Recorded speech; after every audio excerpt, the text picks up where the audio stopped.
We're now in the entrance hall, and this paneling I always thought was walnut because it looks like walnut, but actually it's not. It's oak, stained to look like walnut. And you can see there's very fine carving on it, and this was part of the Stanford White design of the original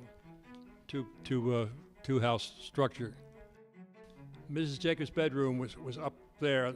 I don't know whether you can see it or not, but there was a spindle grill up there and she could stand up there and look when her guests came in to see what the ladies were wearing, so that she could always outdo them with whatever she was going to wear before she came down the stairs. And I want you to especially take a look at the spiral staircase over here and look up at the very top, and you'll see a Tiffany glass dome. As a matter of fact, all the windows, except these out here, all the windows in the building were Lewis Comfort Tiffany designed and manufactured windows. We are standing right now in the ballroom of the Garrett-Jacobs Mansion, and this is it was once the largest single-family residence in the whole East Coast.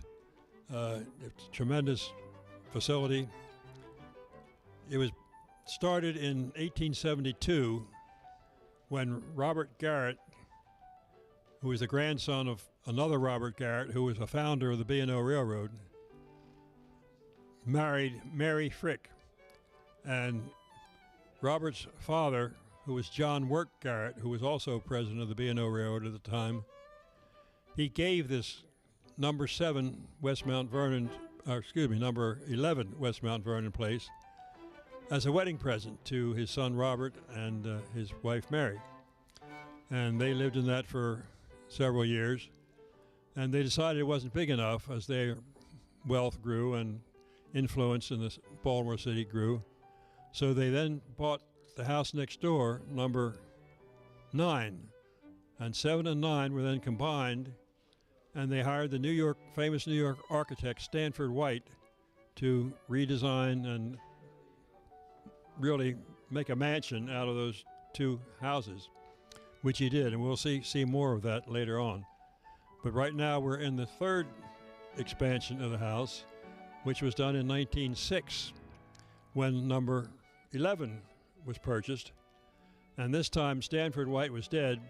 He'd been shot by a jealous husband in New York. I don't know if you know that story or not, but anyhow, they hired another famous New York architect named John Russell Pope, and he designed this part of the combined 7, 9, 11 properties. And this grand ballroom and auditorium is part of his design. And there's a stage at one end, and Mrs. Jacobs used to put on plays there. There were some small dressing rooms behind it. And she had an organ, which has since been destroyed because it was falling apart. But just in recent years, a gentleman who somehow or other rescued the theater organ from the State Theater, which was on Monument Street, not about 7 or 8, 10 blocks further east of here. He recorded it, and he had it restored it and had it in his basement. But he decided he could no longer keep it up, so he donated it to the Engineers Society, and we have reinstalled an organ now here in this ballroom, and we just have finished an organ concert here this afternoon. But this ballroom has recently been refurbished and restored. We have restored the coverings on the walls, which are damask, and these are not the originals, but they're very close to what the original looked like. The original had a little more red, a little less of the paler color in it, but there were skylights in here, and over the years they started leaking and so forth and so forth. So the Engineering Society covered them over, but installed electric lights up there so that it still looks like we have a skylight. And we also have air conditioning ducts and a few things like that, which air conditioning was never thought of when this place was built. So this is the grand ballroom.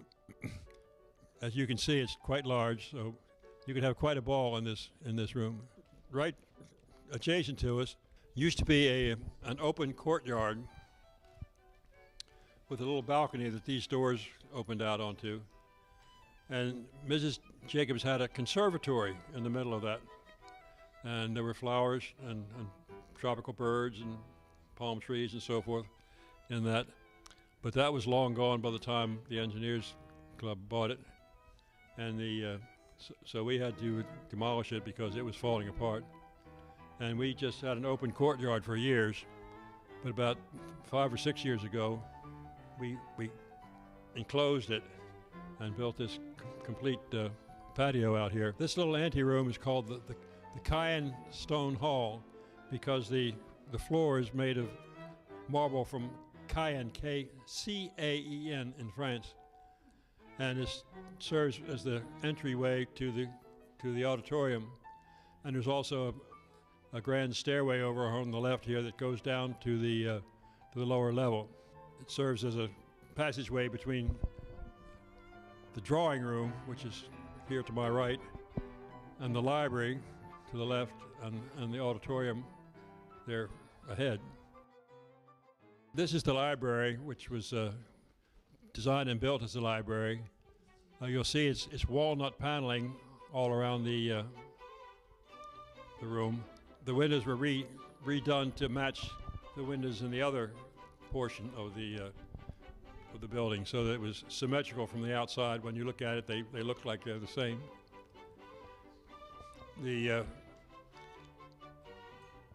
I don't know what kind of books Mr. Garrett and Mr. Jacobs and Mrs. Garrett-Jacobs had in here, but the books in here now are all engineering books. Since the Engineering Society took it over, these books are all have to do with engineering one way or the other. And you can see it holds quite a number of volumes between those glass cases.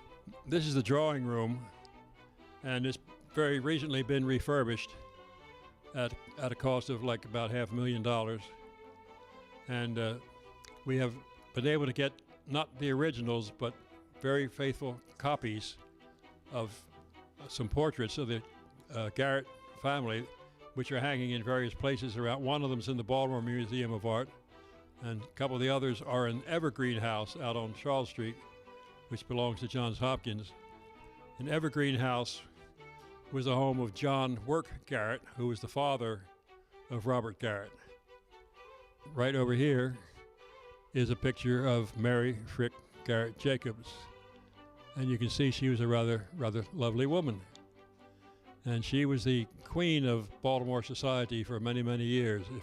If you were not on her A list, well, you were nobody. And if you were not on her A list, you just didn't exist, you know. The gold on all the trimming around here is real 24-karat gold leaf, and that's the way it was when the Garretts and Jacobs were here. And the wall covering has been imported from Europe, and it's again as closest as we can get to what was originally owned there. And this is the family dining room. Unfortunately, none of the fixtures in here, except the chandelier, are original. But this was the family dining room. Downstairs is what's called the supper room, which is another huge room. It's as big as the auditorium, and it would seat 100 people. And she would have her parties down there. But this was where the family ate. But the paneling, as you can see, is very ornate. And that's also oak, and it's painted black so that to imitate ebony. And there's carvings on the wall over there that actually are Mother Goose stories. If you really look at them real close, you can find Jack and the Beanstalk maybe, and then some of the other fairy tale characters. Here was the safe where they kept the silver between meals. Huge safe. And the most important thing in this room really is the wall covering. These were Flemish tapestries that were originally done in around 1710, 1720. They're that old. And the Jacobs brought them back from Europe and installed them here on the walls. And they're They're deteriorating and they need work, and that's our next major project at the club here. We're going to take all the tapestry down and have a professional restorer restore the fabric to what it was. And in the meantime, somebody, I don't know who, but somebody's taking photographs of them, which we will then print on canvas and hang it up, and unless you look real closely, you won't know that they aren't the original tapestries until we get the new, old tapestries, original tapestries restored, and then they will be reinstalled. So this is another major project of the Garrett-Jacobs Foundation, which is now in charge of restoring this mansion. The Engineers Club bought it for $155,000 in 1962.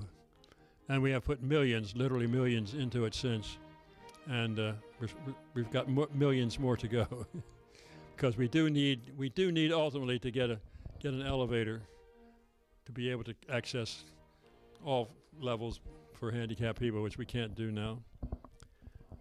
So this concludes what we can see today, and I hope you enjoyed seeing the Garrett-Jacobs Mansion. I hope you like it as much as I do. As you know, I've told you I've been a member for 50 years, and I love the place. I come down here every chance I get.